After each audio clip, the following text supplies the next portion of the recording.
This is a Gatoroid. A Gatoroid is one of the many species you can roleplay as in my upcoming Florida Man RPG. The pre-launch GoFundMe is still up. We're in the home stretch, folks. A couple of more weeks, we're going to be launching this Kickstarter. But if you want to get in on the ground floor, you can go to the GoFundMe pre-launch and donate to them. You do that, you'll get your name printed on a special thank you page in the book. Plus, you'll get access to the Discord, which will give you a chance to provide feedback or suggestions. I mean, look at that guy. Can't get much cooler than that. If you're watching this on TikTok or Instagram, the link is in my bio. Otherwise, it's in the description. Thank you to all who have contributed and will contribute. Let's make this thing happen. Hey, you know what this is?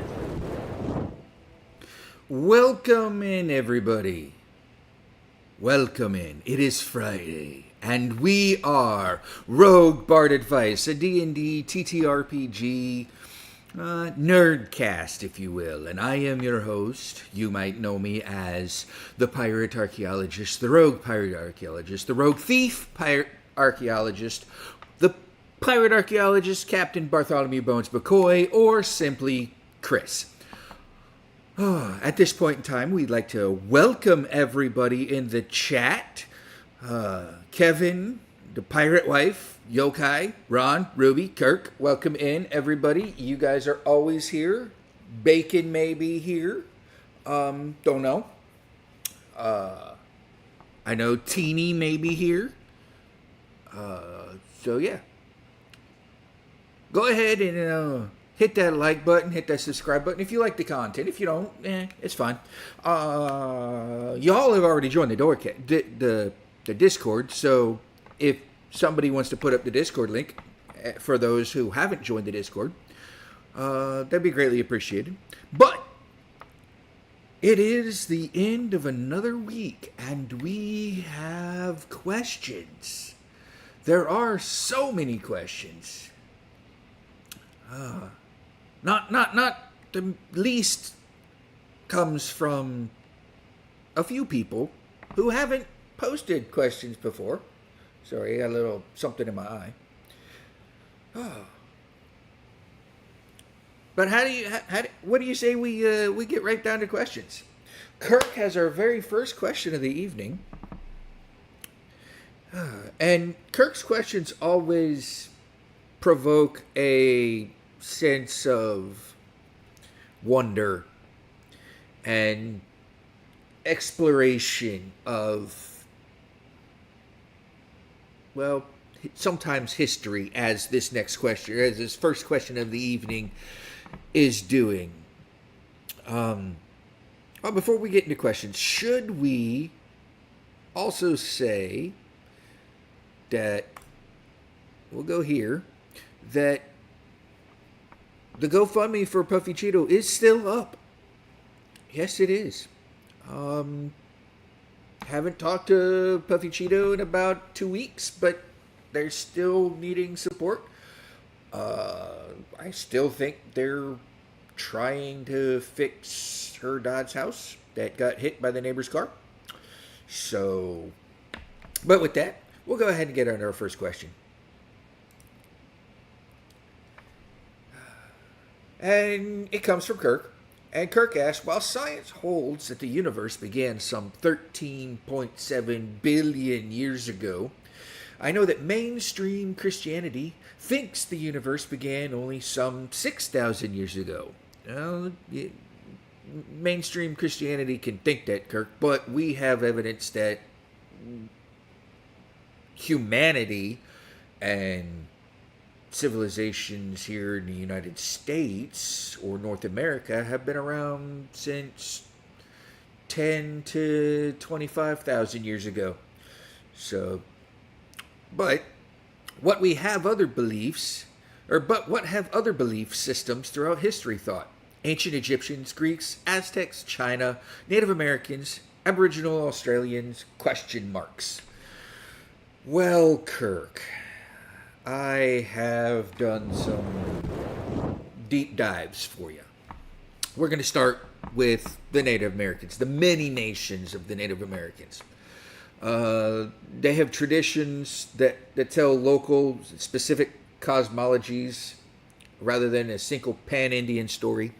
Common themes include a primordial watery world, or a creator or great spirit, and an animal helpers who dive to bring up the earth or shape land. The turtle island motif appears in several traditions. Then we go to ancient Greece. The early Greek cosmology begins with chaos, from which Gaia, earth, Uranus, sky, and other primordial beings emerge. Later genealogies, Hesiod, and philosophical accounts mix divine family trees with natural principles. And by the 5th century BC, some Greek thinkers reframed origins in material and non-mythical terms. The ancient Egyptians. The ancient Egyptian religion preserved multiple city-centered cosmologies. Heliopolitan accounts began with the chaotic waters Nun and the emergence of a primordial mound and creator gods, Atum Ra, who give birth to the divine order, while Hermopolitan, Mephite, and Theban versus present alternate creator deities and symbolic processes that explain the sun, Nile cycles, and human origins. You also asked about the Aztecs of central Mexico. Aztec cosmology taught cyclical creations and destructions of the world. The current era is the 5th sun, created and sustained by divine sacrifice, while earlier suns were destroyed in mythic cataclysms. Humans were fashioned from bones and divine blood, and the sky-earth structure is layered and tightly tied to ritual obligations. The Aztecs had a lot of ritual sacrifices, taking people up to the top of the pyramids there in Tenochtitlan and Chichen Itza, and beheading people and tossing their bodies and having them roll down the stairs. That was actually pretty practice for their ritual sacrifices. But the Aztecs were insane. Not crazy insane, just insane in their methods. The ancient Chinese. Ancient Chinese origin narratives vary widely and resist a single authored creation. Prominent motifs include a primordial chaos or Hundun, the world-shaping figure Pan Gao, who separates heaven and earth, and culture heroes like Nua, who repair the world and fashioned humans. Chinese sources record multiple, sometimes contradictory cosmologies, emphasizing transformation and balance. There you have it, Kirk. To your question, that is what the other belief systems throughout histories have thought. Now, I can't understand how the mainstream Christianity, with all the evidence that we have that says humans were around 10,000 years ago, can still believe that the universe was only created 6,000 years ago. But they do. I also can't believe that people still think, or still are going around thinking that the world is flat, unless they're just big giant trolls trolling everybody and they truly believe that the earth is spheroid. But yeah, hope that answers your question, Kirk. Hope you got some good information out of it. It's pretty good information. What's going on with the chat? Teeny did show up. Hi, Teeny. Kirk, I was just throwing out potential other civs interested in whatever's out there. Yes. Aboriginal beliefs. Yes, that's the Australian Aboriginals. I did go through that, right? No, I didn't. I'm sorry. Thank you for covering that, Kevin. I bypassed them. The Aboriginal Australian cosmologies were diverse by language group, but often centered on the dream time, when ancestral beings traversed a formless world, sang the landscape into being, established laws and living forms, and produced sacred sites and ongoing spiritual relationships between people and country. There you go. I finished it out with the Aboriginal Australian. It's just neat to hear other outlooks. Yes, it is, Kirk. Yes, it is. And this is what I studied in college, technically. Johanna James has a video showing an Egyptian list of pharaohs and dynasties that go back to pre-Nile civilizations. Wow. Thanks for that information, Ron. That is great information. Moving right along, because we have quite a few questions tonight. Question two comes from our good friend Spezia Poet. And he asks, so from last time, good soul, and he's talking about a question he asked 2 shows ago. This is a decade plus same setting world. So him and his group, his DM group, have been playing in the same setting for the last decade. The last campaign he had for the first time, or the last campaign, he had a first time player character betray the party. And then she got away to disappear. She was the most cautious of the players. Her character was very group mom vibes. Her goal was to reforge a family sword. Her and her family line was fighter warlock. She sold out the party to the final demon boss of a gladiator training pit to fuel a multi-continent empire. For the final piece to regain honor within her family, but betraying the party. The current characters are from the same place that betrayal happened, or are direct ports into this campaign characters. They want her head on a spike. Thoughts? Well, Spezia, it kind of sounds like that, at least the very beginning of this kind of sounds like her character was the female counterpart to Aragorn, wanting to reforge the shards of Narsil, but then turned on everybody instead of helping Frodo destroy the ring, basically. I don't know what she did to betray them besides selling them out to the final demon boss. But I did have some thoughts.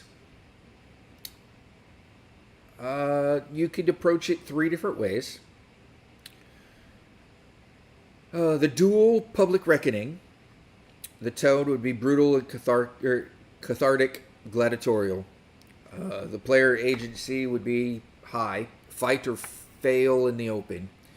And the upside would be an immediate spectacle and closure to the campaign and closure to getting her head on a spike kind of thing. Infiltrate the forge where she's reforging the family sword. The tone would be grim, heist-like, and occult. Player agency would be very high. Investigation, planning, stealth. This would be a lot of RP on the players to go and plan what they want to do to her. And the upside, deep reveals about motive and ritual, dramatic choice points. Then you could do a political coup or exposure. It leads to intrigue, epic consequences. It's also, the player agency on it's also high. Social play, alliances, leverage. And the upside, it shifts the balance of power, long-term world effects. So the core goals of this arc, I believe, and here's my thoughts on it, would be to give players meaningful, consequential choices: kill, capture, expose, use, or recruit.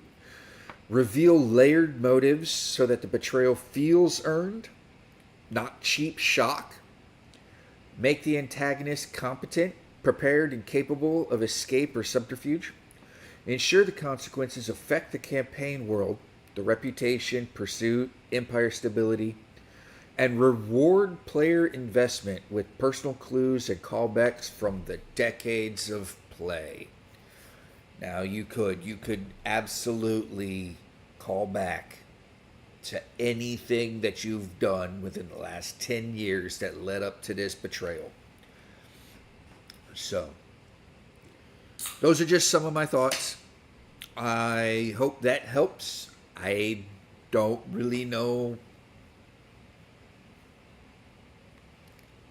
I don't really know much more than that because there's a lot going on here. So, I hope you got something out of that. Our next question comes again from Kirk. We have to move on because we've got quite a few questions still. Kirk asks or states, and he did this one late last week, I think. No, he did this one earlier this week. The first question was a late edition. He did it like 5 minutes before the podcast started last week, and I couldn't get it in, so. But Kirk asks, with sadness, I have learned that the International Space Station is scheduled to be decommissioned and then deorbited in 2030. Yes, it's coming down. Assuming I can amass a suitable number of billions of dollars, who do you think I should approach to equip a planned act of piracy in order to board, secure, and raise the ISS to a higher orbit and make it a platform for further acts of piracy into high space? At first, Elon Musk seems an obvious choice, but while his team achieves great things, I think his ego would insist that he lead things, and that can't go well. Jeff Bezos would be next, and I suspect he would prefer to stay on the ground. But can his team handle it? Are those my only two choices? Isn't there some other Bond-style villain I could pay to accomplish my dreams? Kirk, I'm going to go to big screen for this. Because there is, and you've missed it. You have missed an opportunity. Because the individual I'm going to talk to you about, who may already owns and operates a fleet of boats and a fleet of airplanes and has a history in making music, or at least not making music, but producing music, being a music producer. And I'm talking about someone who was knighted by the Queen. And that someone would be Sir Richard Branson of Virgin Atlantic and of Virgin Records and of Virgin Air and of Virgin Space.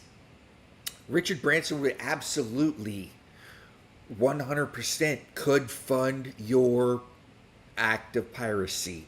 However, the issues you will have with the reason that the ISS is coming down is it is in a decaying orbit already. And it has been since day one. It has been in a slowly decaying orbit since it was put up almost 2 decades ago. Putting retro rockets or trying to move it into a higher orbit with the size of it is, you got to realize the International Space Station is huge. It is the size of 2 football fields. And you're trying to move something from a decaying low Earth orbit into a higher, more stable orbit that is, while it's connected to everything, it would take the amount of energy it would take to move it into a higher orbit is just not feasible for how it is connected. You would end up, it would take you like a year to move it ever so slowly to get it into that higher orbit, which is why NASA isn't moving it into a higher orbit. If you moved it any faster than what you needed to, you would end up ripping things off of the International Space Station, like your solar cells that power the dang thing, or your modules.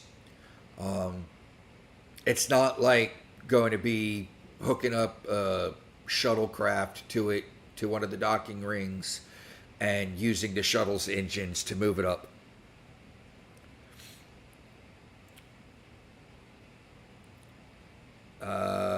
Hold on a minute. Branson is good, and he'd want to emerge from the shadows of the other two space bros. Yes, he would. The ISS has a lot of issues. It does need to be decommissioned and turned into a museum, but we shouldn't do that before we'd made a new ISS first. True. However, Kevin, they're not going to make it into a museum. When they decommission it, it's going to park itself right in the South Pacific at Point Nowhere, just like they did with Skylab. And honestly, a space station like that and like Skylab only has about a 20-year lifespan. Because we decommissioned Skylab. Skylab came down. We didn't have the ISS up there yet. We decommissioned Skylab, and then we started sending parts of the new ISS up there like 5 years later. So, welcome in, Chris. Welcome in. I do have some things to talk to you about and to address, but we'll get you to.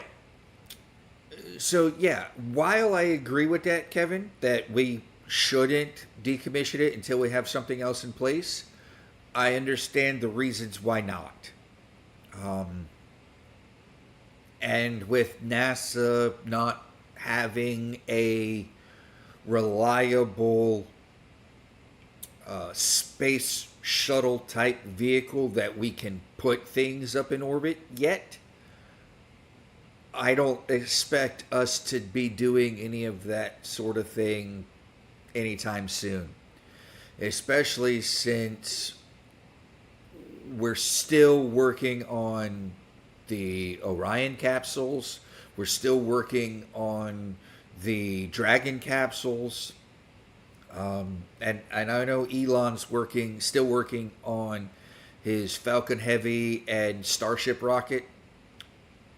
Nothing is going to be viable for putting anything large into space anytime soon. What we're going to end up having is the Russians, and I don't know that we can trust them anymore, but the Russian Space Agency is probably going to put up another Soyuz style space station up there. So the era of us going to space is coming to a close. It really is, and it's sad. Maybe somehow, some way, when apparently we're going to be sending people back to the moon here in the next year or so, next couple of years, maybe we can establish something on the moon. Maybe we could put a laser beam on the moon and call it a Death Star. Had to get that in there. But anyway, yeah, it's all sad. It's all sad news. But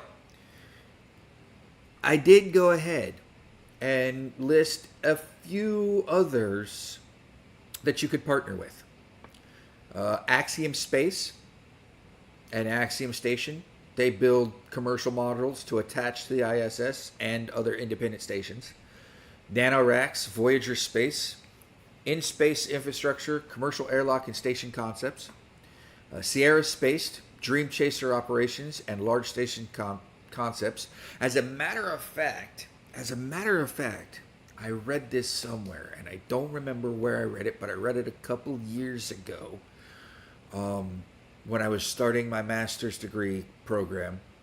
I had a class on the anthropology of tourism, and we had to do a report. And if you go to this channel, in my videos, I have posted that video of my final project for my anthropology of tourism, and I did it on space tourism.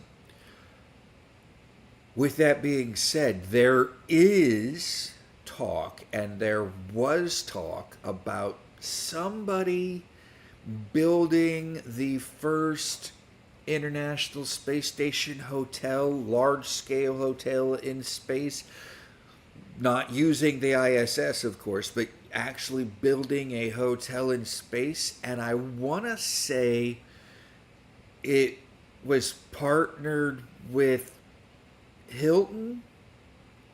Don't quote me on that, but that's who I want to say was in talks to be part of the designs of this.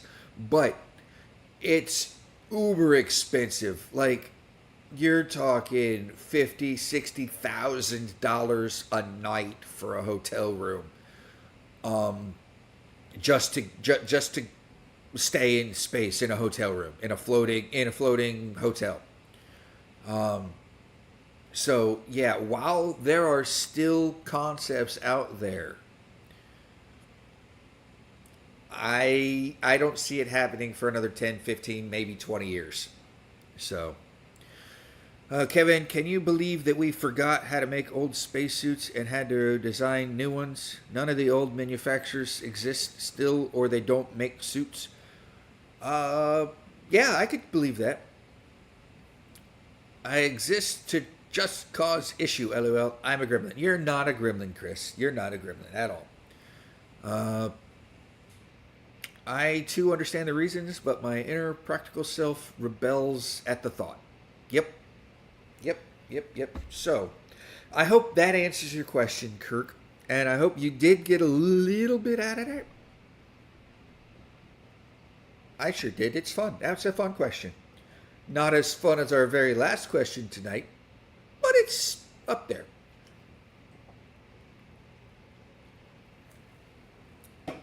Our next question comes from Chris.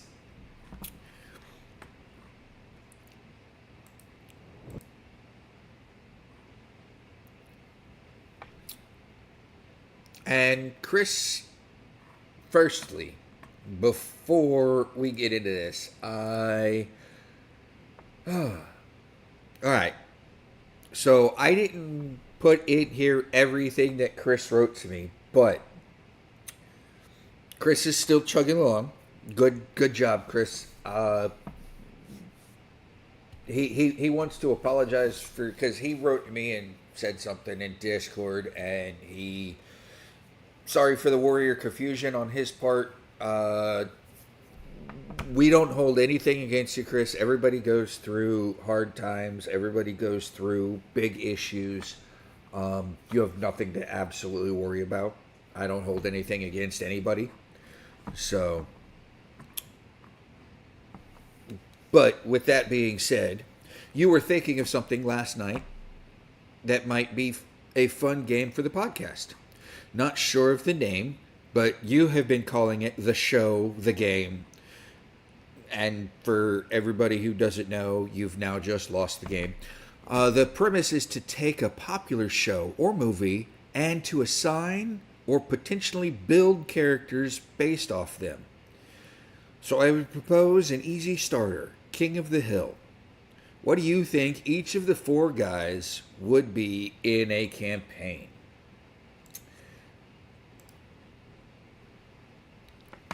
Let's just go with this. This is a fun premise. And I wrote 4 compact RPG builds that capture Hank, Dale, Bill, and Boomhauer as playable characters for a D&D campaign.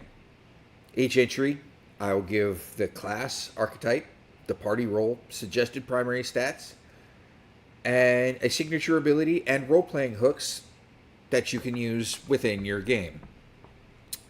We're going to start with Hank Hill.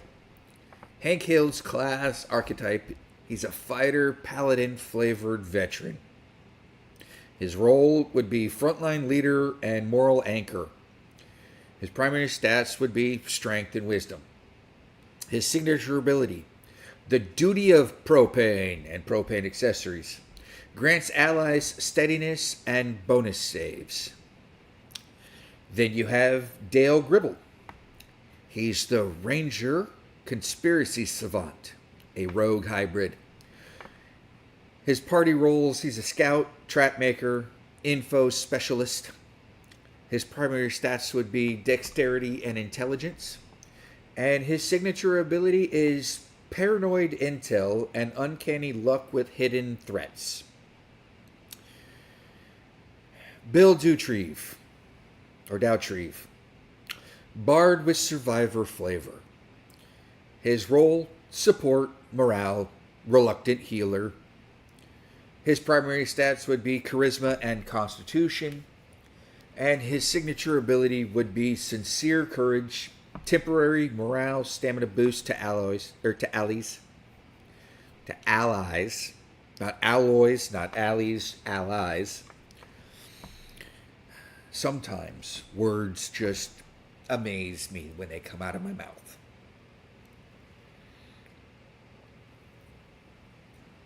And anyone gotta have Boomhauer. Yes, I said that right, because that's how Boomhauer would say his name. Boomhauer. Boomhauer would be the rogue, smooth talker with a gunslinger twist. His role, he's a skirmisher. He's the face. He's the quick striker. His primary stats would be dexterity and charisma. And his signature ability is a rapid draw monologue, surprise strikes, and distraction effect.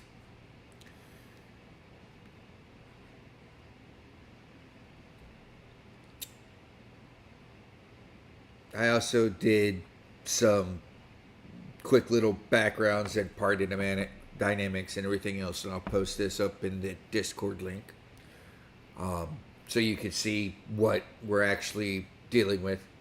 But for instance, let's just go and explain everybody's signature ability. We'll go with Hank Hill's first, and his duty of propane.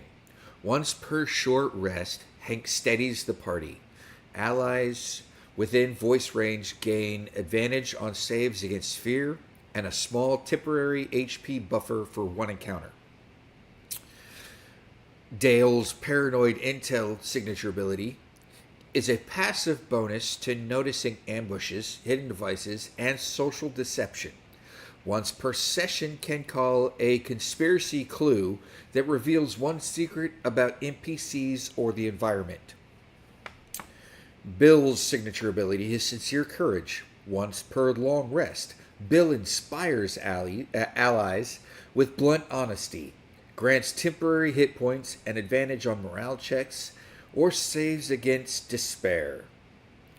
And Boomhauer. His signature ability is the rapid draw monologue. He can make an extra quick attack that distracts enemies, imposing a minor penalty to their next attack or perception roll. I think those are wonderful ideas. I think that would be neat.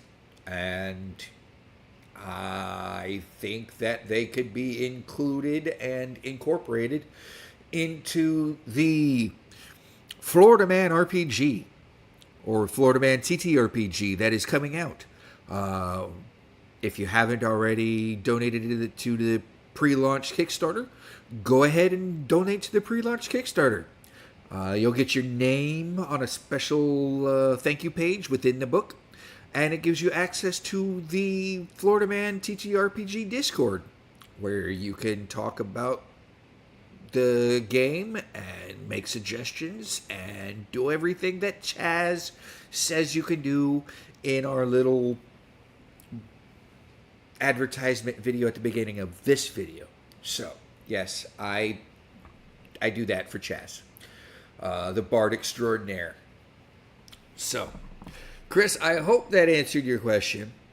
I hope you got something out of it. And yeah, keep sending these. We could do this all day long. We could absolutely do something for other TV shows.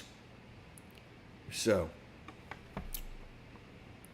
Ron says about the spacesuits. They don't have any more bra manufacturers. They made the first spacesuits because their equipment had the tightest stitches. Okay. Maybe. Yeah, I do remember the first spacesuits. What was that? The Mercury the Mercury spacesuits were made by bra manufacturer. But now bras are they're not really there for support. They're just there to enhance the look, I guess.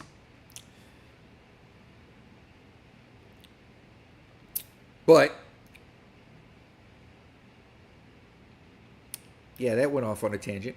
So, our next question, Chris, you gave me a lot of questions, and yes, I used all of them. So, our next question that you asked, if I had to attribute a music style to each class, what would I say? Would subclasses cross over to different genres or get more defined in that same genre?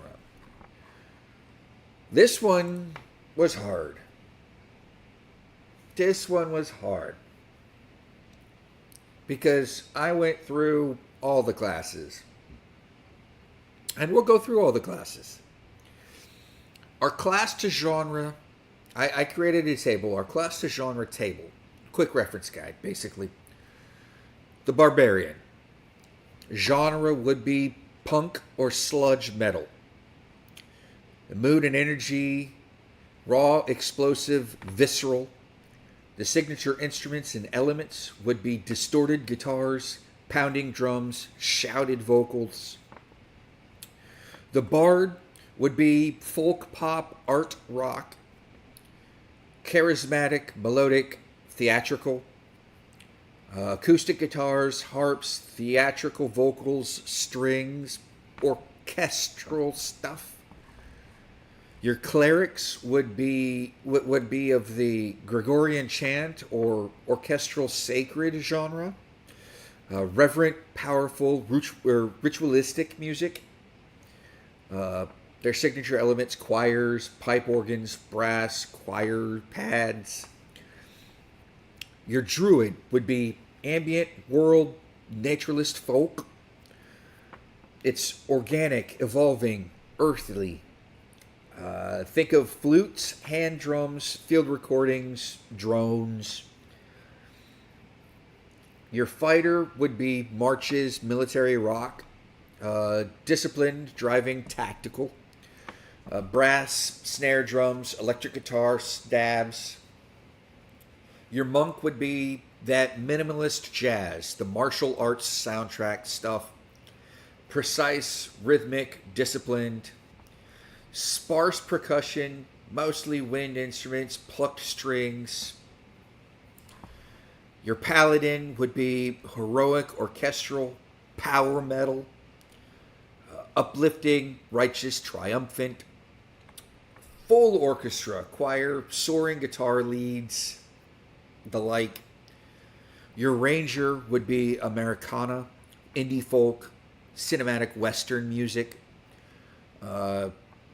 The lone, watchful, rugged style of music. Kind of like, for example, kind of like the music of The Good, the Bad, the Ugly. Spaghetti western music, if you will. Slide guitar, acoustic, sparse strings, harmonica. Your rogue would be jazz noir and trip hop. Slick, sly, nocturnal, dark music, but not dark music, just nocturnal music. Upright bass, brushes, smoky sax, electronic beats, stuff you'd see in clubs of the 1920s, clubs of the 1910s kind of thing. Dark, musty clubs. Your sorcerer would have psychedelic rock, electronic glitch, wild, volatile, spectacular stuff. Think the Beatles' Sgt. Pepper's album. That was psychedelic rock. Think Jimi Hendrix. Think ELO, Electronic Light Orchestra. All of that.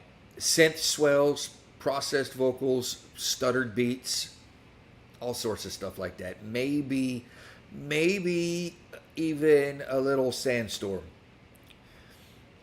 Though I think Sandstorm might work better for the Warlock, because the Warlock, you got dark wave, industrial, ominous, seductive, uncanny, cold synths, distorted bass, whispered vocals, and then our wizard for the main classes. This is finally for the main classes. Our wizard, progressive rock, neoclassical type music, cerebral, complex, arcane.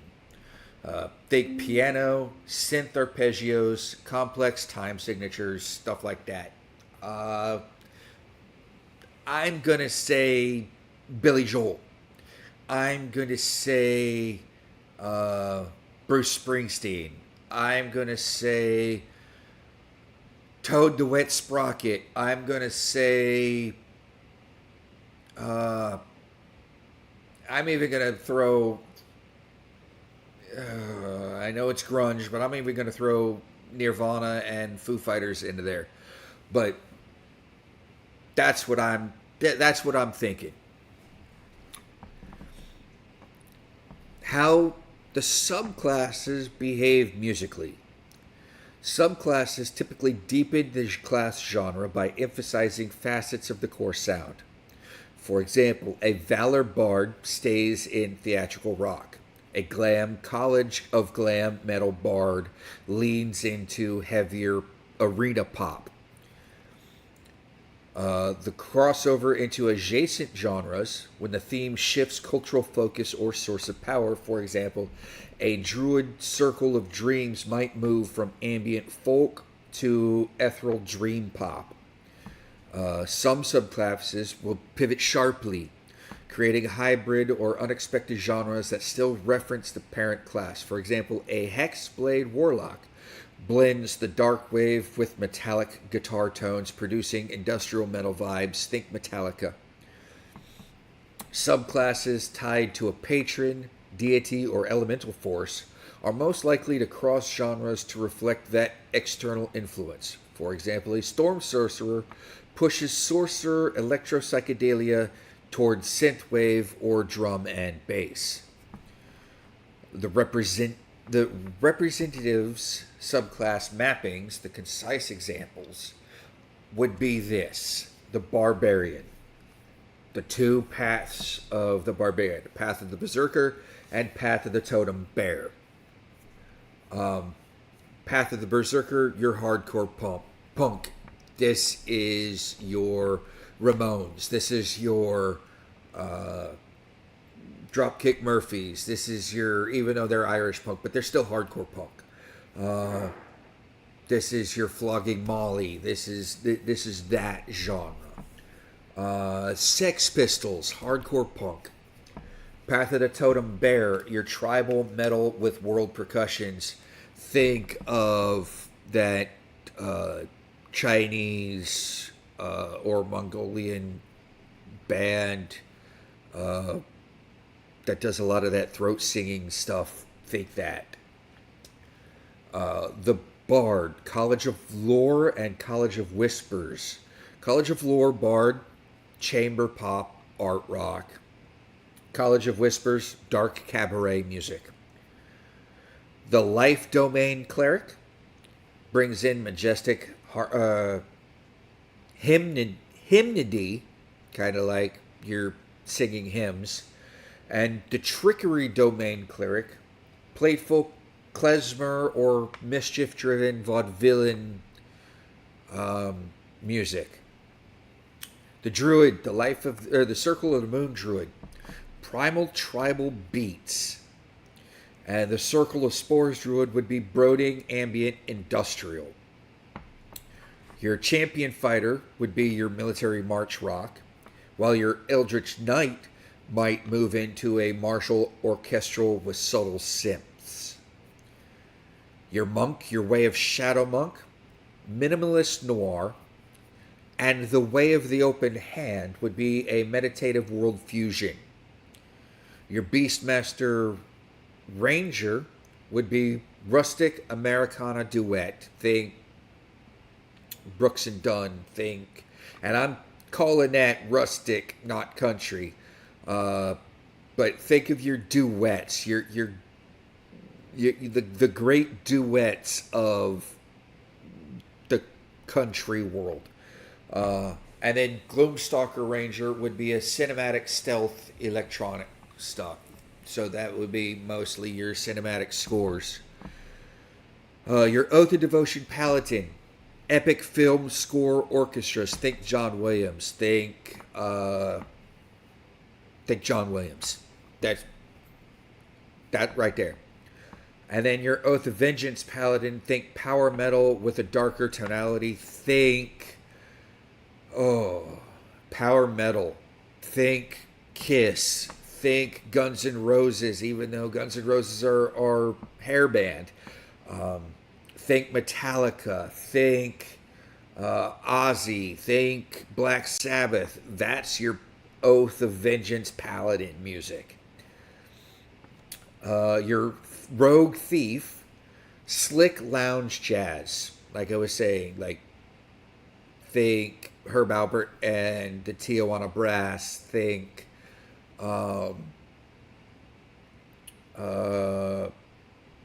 Dizzy Gillespie. Think Louis Armstrong. Stuff like that. And then Assassin, Rogue, think cold, precise, trip hop. Your Sorcerer, Wild Magic. Your Wild Magic Sorcerer, think kaleidoscopic, psychedelic. That would be your Jimi Hendrix. That would be your Jefferson Airplane. That would be your Jefferson Starship. That would be... I would even go ahead and throw Styx into here. Even though they're not psychedelic, but I would throw at least 2 of Styx's songs in there with the kaleidoscopic psychedelia. And then your Draconic Bloodline Sorcerer, epic synth rock with soaring leads. This is your ELO. This is this is stuff of the late 70s, early 80s, stuff like that. You're the Fiend Warlock. Think Dark Wave with Infernal Choir. And the Archfey Warlock. Think a haunting Baroque pop. Your School of Evocation Wizard. Think explosive progressive metal. Maybe Rammstein. I would assume. And then your School of Illusion Wizard, think surreal electronica and experimental classical. Treat that as, I want to go ahead and say EDM. I think surreal electronica and EDM would probably be the closest to. I'm starting to sound like you? How am I starting to sound like you?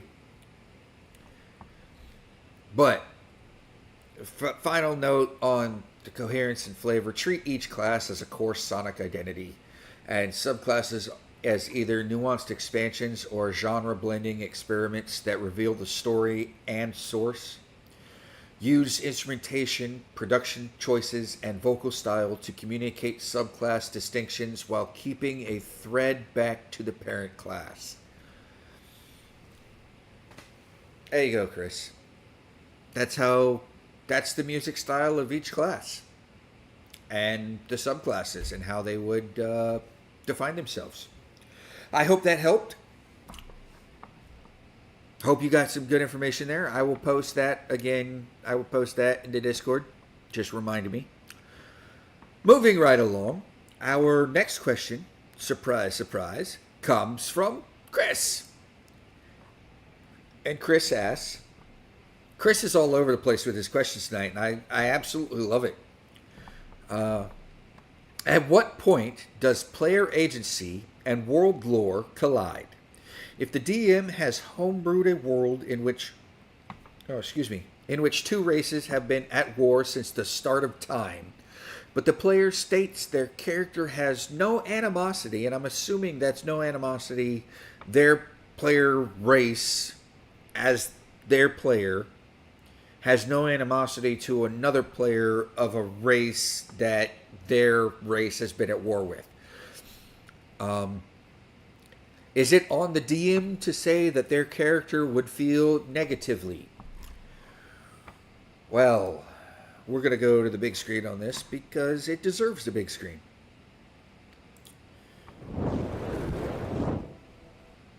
Because I had a long thought about this. Player agency and world lore collide where the fiction of the world meets a player's chosen backstory and motivations. The DM owns the setting and its broad truths. Players own their characters' beliefs, choices, and internal lives. Conflicts are inevitable when a world rule, two races always at war, seems to demand a player character respond a certain way while the player wants something different. The guiding principles that I wrote down for this, they have a shared authorship beats fiat. The best outcomes come from discussing expectations and trade-offs with players before or as characters are created. 01, session 0. While the characters are doing this, if they're building their character and they want their character to have no animosity, this should be discussed with the DM prior to character creation. Preserve both the setting integrity and player freedom. Allow the world to have consequences without insisting every character mirror the world's default attitudes.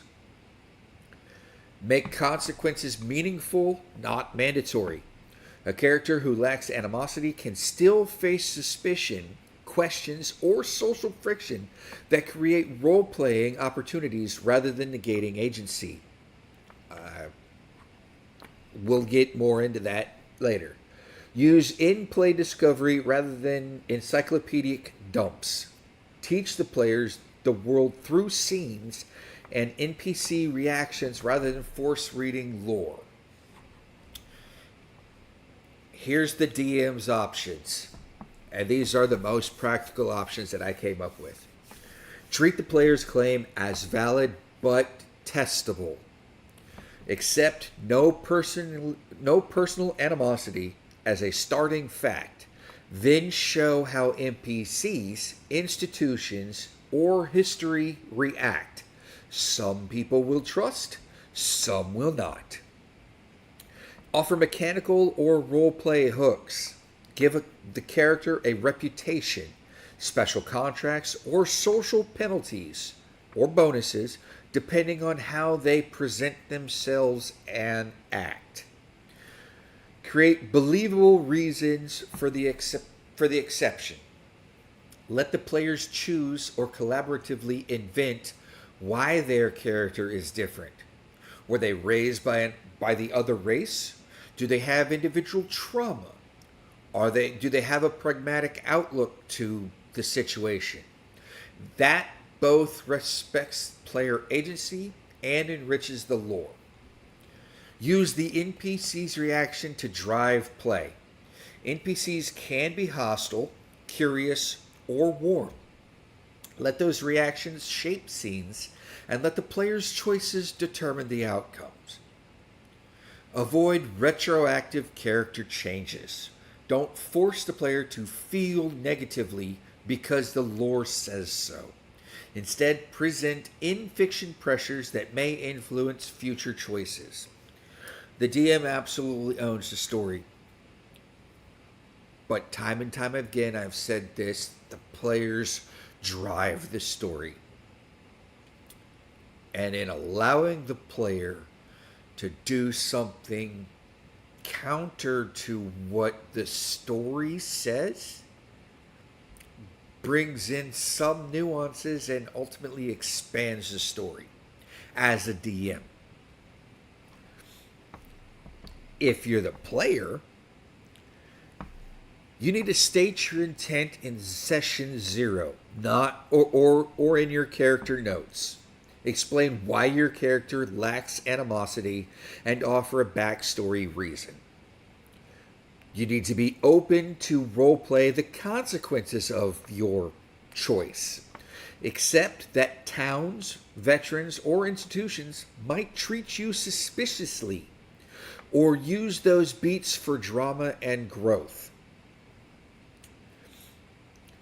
Collaborate on exceptions. Offer the DM a hook that they can use to integrate your character into the world, an ally, a secret, a mission, etc. Here's some examples. Example scenes to resolve the tension. A border village stops you for questioning. The guard's distrust creates a chance to prove yourself or be detained. A war memorial triggers an NPC rant. Your calm reply reveals your backstory and changes that NPC's stance. An enemy scout mistakes you for an ally. That confusion becomes a plot level the DM can exploit without violating your agency. In short, it's not the DM's job to override a player's stated beliefs. The DM's job is to hold the world true and let the world respond. Present consequences, social costs, and story opportunities. Let the player's choices and role-playing decide whether the character's stance changes over time. And that's your player characters and your NPCs. Now, I would go so far as to say if a player role-played their character so well that it changed an NPC's outlook on the world, that gets extra XP right there. That gets bonus XP. Whoa, the Bard Extraordinaire is in. Welcome in, Chaz. Welcome in. Yes, we are well. We hope you are well. And if you're in the ending of the show, we will be discussing some sports things because Jacksonville. That's all I'm saying. Welcome in, Chaz. We absolutely love the fact that you're here. Thank you for showing up. Thank you for being here. I know how busy you are working on the Florida Man TTRPG. And yeah, ultimately, hope this brings you joy. You can actually be involved in the chat and not be here on camera. Finally, our last question for the evening before we get into our deadly dungeon. And this question is the fun one. And this question is the reason why tonight this episode is titled The Pineapple Express. Because Chris finally asks, now for something dumb, how would each race feel about pineapple on pizza? Well, that is quite the conundrum. As myself, a lover of pineapple on pizza, I think I am well versed into saying what each race would do with pineapple on pizza. So here we go. The culinary controversy that meets the multiverse. Here's how the classic D&D races would react to pineapple on their pizzas. And I filtered it through their cultural quirks, dietary habits, and general vibe. The elves, and this is all elves, high elves, wood elf, moon elf, all of them. They would likely be skeptical. Their refined palates favor delicate forest fare. Think wild berries, fresh herbs, and ethereal pastries. Pineapple might be too brash, too acidic. They'd sniff it, raise an eyebrow, and politely decline. Unless it's wood-fired with heirloom tomatoes and drizzled with sylvan honey, then maybe. Dwarves would scoff. Fruit on pizza? That's an insult to stone-fired tradition. Their ideal pie is loaded with meats, mushrooms, and molten cheese aged in mountain caves. Pineapple is for surface dwellers with no respect for hearty cuisine. Still, after a few ales, one might admit it's not too bad for an elf thing. Halflings would absolutely love it. It's sweet, savory, portable. What's not to like? They'd throw a pineapple pizza party with 6 varieties, including one with marshmallows. Halflings are culinary adventurers, and pineapple is just another delightful surprise. Humans would be divided, as we always are. You don't like pizza? Well, that's interesting. To each his own. But humans would still be divided. Some would champion it as a bold flavor fusion. Others would decry it as culinary heresy. Expect tavern debates, recipe scrolls, and maybe a bardic ballad titled The Tang of the Tropics. Gnomes would embrace it with chaotic glee.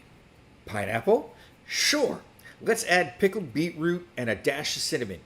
Gnomes treat food like alchemy. Experimentation is half the fun. They'd probably invent a pineapple pizza that glows in the dark.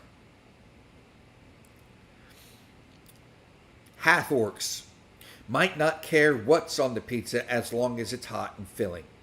But if you told them pineapple was controversial, they'd eat it just to provoke someone. Bonus points if it's spicy and comes with a side of intimidation. Tieflings would lean into the drama. Pineapple on pizza? Forbidden fruit on a bed of fire? Yes, please. They'd savor that sweet burn and make it part of their personal aesthetic. Probably served with black olives and a drizzle of infernal balsamic.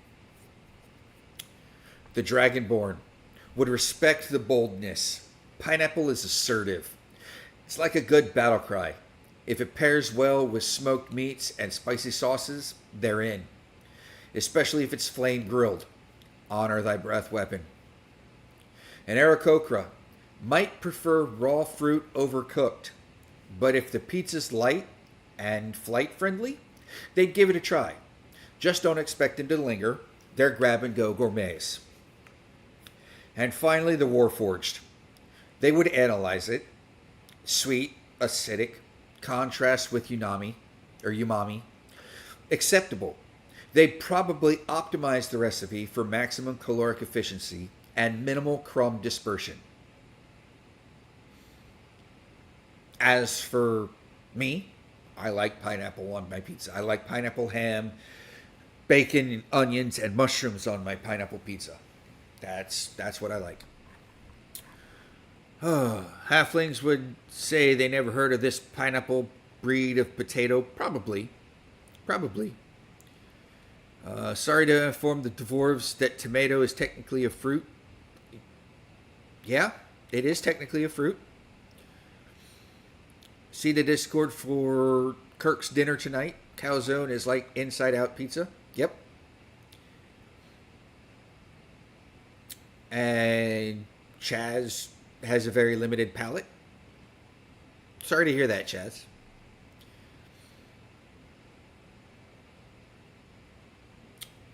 Kurt, he's got a friend who eats nothing but beef and potatoes out of very strong preferences. Is that like you?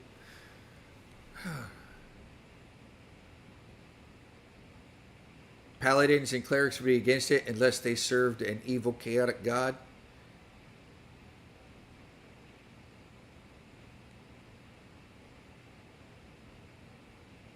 Chaz needs to listen to the prior parts of this as he may get ideas for Florida Man stuff. Absolutely. Absolutely.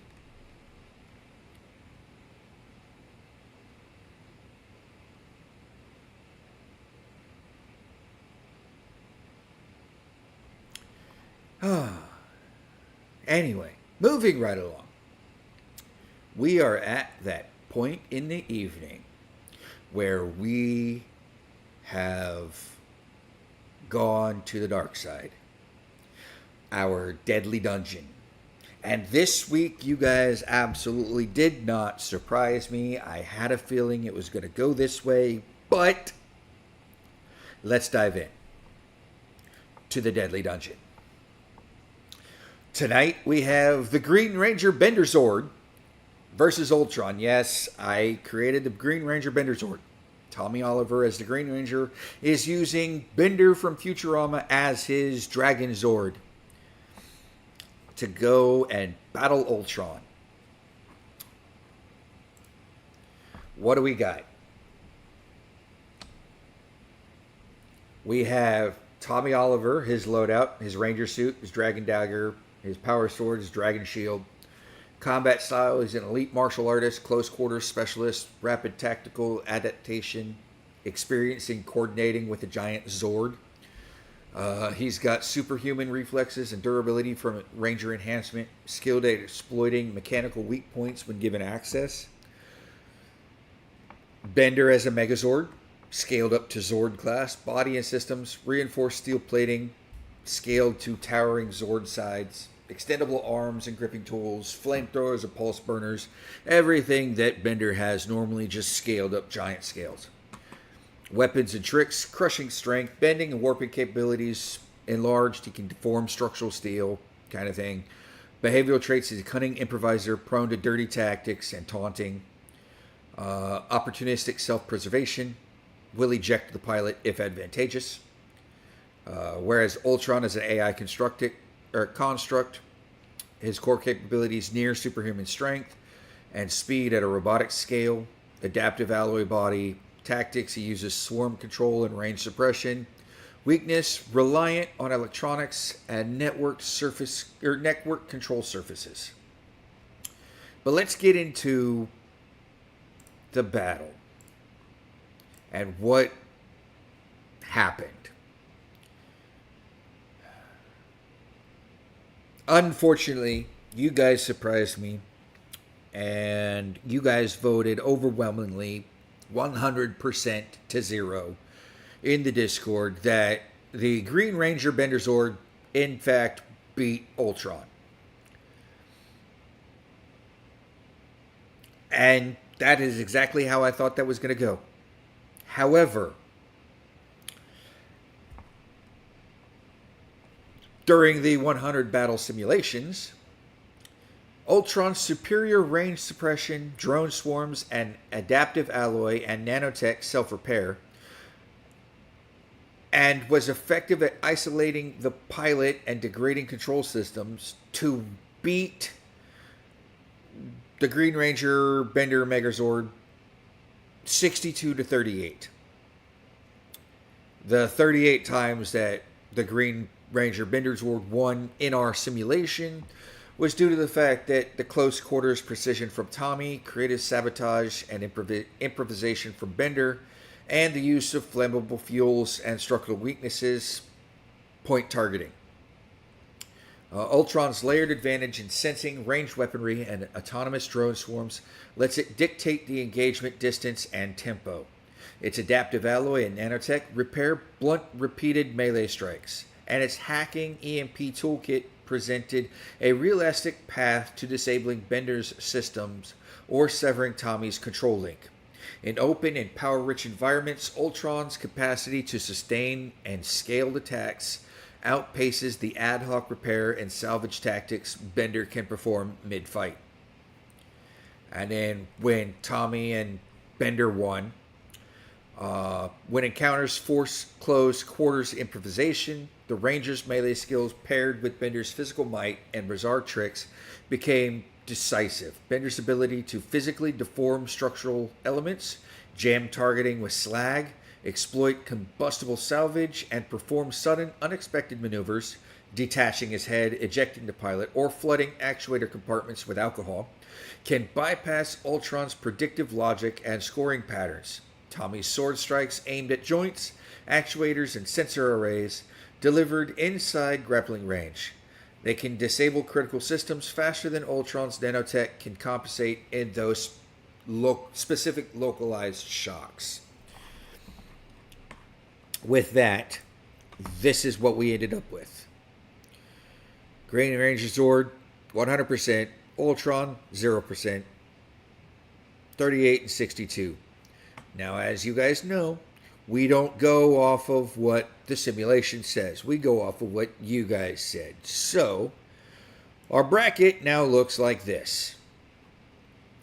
We have the Thieves Guild versus the IRA and a Beethoven Mozart concert versus the Green Bender Zord. Now, I think next week's is going to be interesting because next week's battle is the Thieves Guild versus the IRA. But isn't this kind of cheating? Because aren't these two agencies kind of the same thing?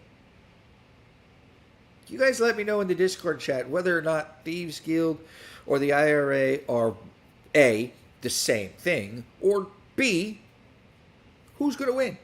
I will put that poll up as soon as this gets done.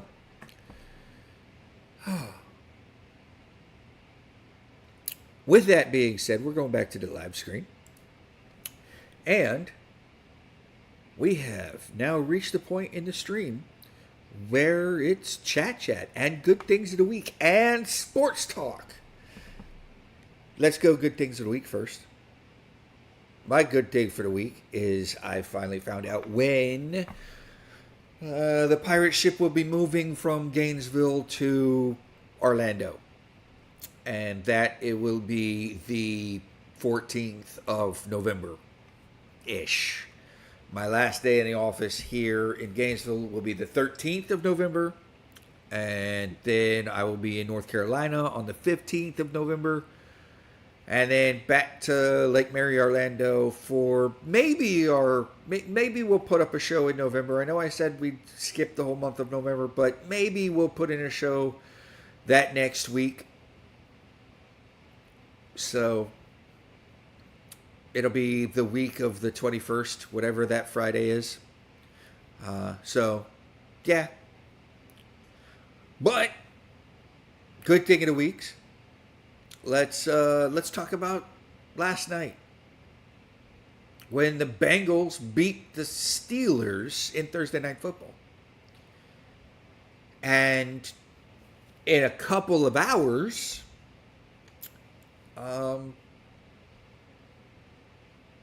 like 6 a.m. tomorrow morning, the Jacksonville Jaguars will be playing in London.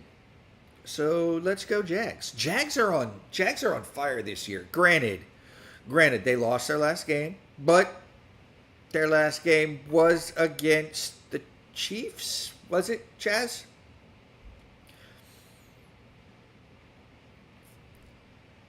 But they have been on top of things. Tampa Bay is on a long weekend this week. They don't play until Monday Night Football in Detroit against the Lions. Trevor is the worst part of your team. I've been saying that for years. For the 3 years that we've been doing this, Chaz, I have been saying that. But Baker is killing it. Baker is absolutely killing it. And we get Mike Evans back this week. So, yeah. I mean, we lost Ibuka to a hamstring injury. We lost Bucky Irving to a ankle injury. Maybe they'll be back in 2 weeks, but we have Mike Evans, and Detroit's not going to look good because their only DB who could cover Mike Evans, got suspended after he decided, no, it wasn't the Jags and the Chiefs last week. It was the Lions and Chiefs, and the Chiefs beat the Lions. That's how the DB got suspended, because he started a fight afterwards.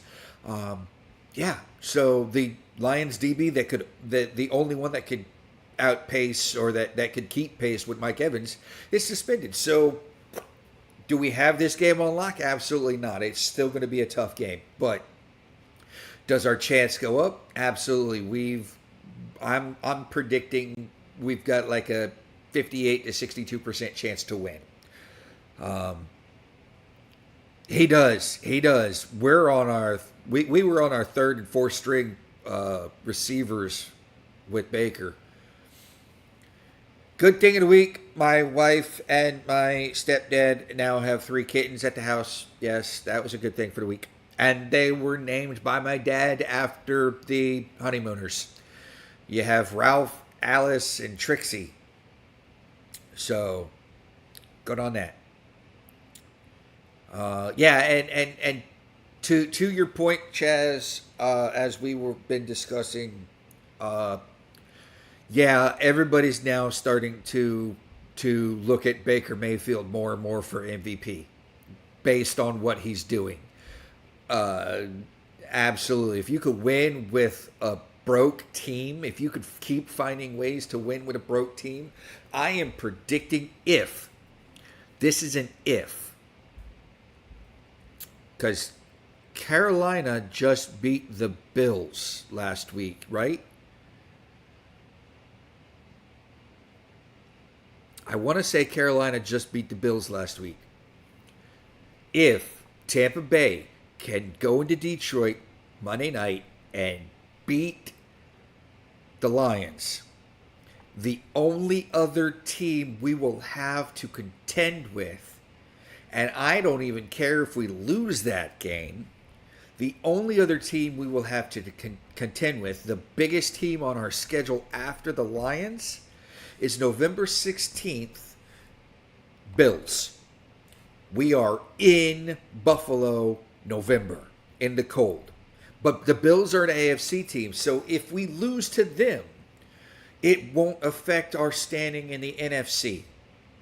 I am predicting if we can beat the Bills and the Lions, I'm predicting a 15-2 season, or a 16-1 season if we can defeat the Bills and the Lions. If we don't defeat the Bills, I'm predicting a 15-2 season. I'm still predicting Tampa Bay being on top of the NFC. We are currently on top of the NFC because we are 5-1. And the Colts are 5-1. How are the Colts 5-1, Chaz? 5-1. Oh, it's with the Falcons that beat the Bills. That's right. Falcons beat the Bills, which is still great. If Falcons can beat the Bills, then absolutely we should be able to beat the Bills. Josh Allen is not playing like he should be, or like he has been. So, but with that being said, let's go back to the chat. Ruby, good thing of the week. Callie made it through her spay, tooth extraction, eye dyschetria, burning, and a vulva mass removed. 8 stitches. Oh, that's great that she made it through, but sorry that she had to have so many surgeries. Kirk's good thing of the week. His Discord calzone pick has a surprise. One of his broken minis has been 3D printed. I'm almost out of excuses for not painting minis. Absolutely. You're almost out of excuses. Let's see.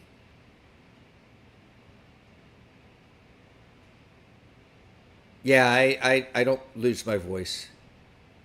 It gets scratchy, and then I drink something, water or tea or something, and then it's fine. Or milk. I used to drink milk to help my voice, coats it.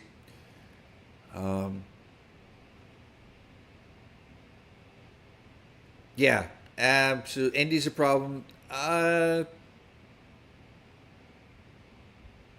Mac Jones. Mac Jones. Where's Mac at? Is Mac in Indiana? I mean, y'all should have never let Mac Jones go, but that's just my opinion. But yeah, and this is what is this Trevor's third year?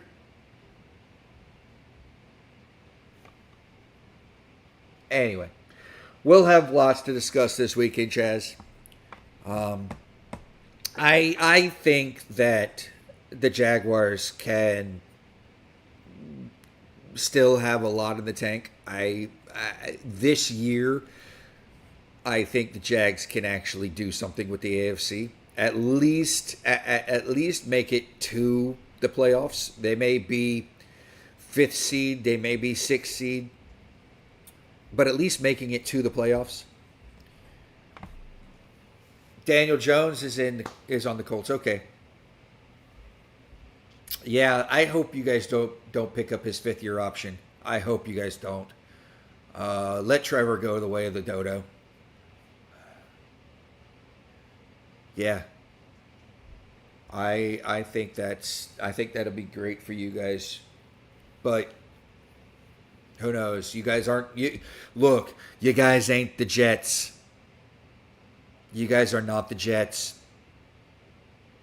You guys are not the Saints this year. You guys aren't the Giants this year. Though the Giants put up against the Eagles. That was impressive.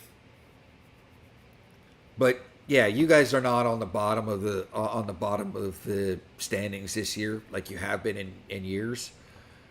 And I attribute that, and you may agree, you may disagree, I attribute that to Liam Cohen.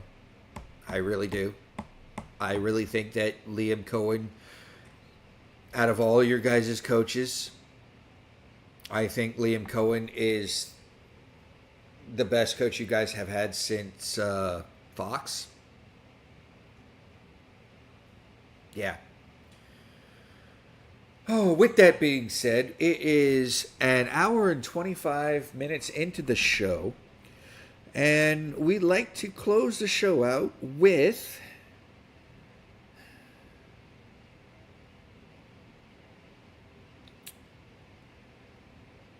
our usual.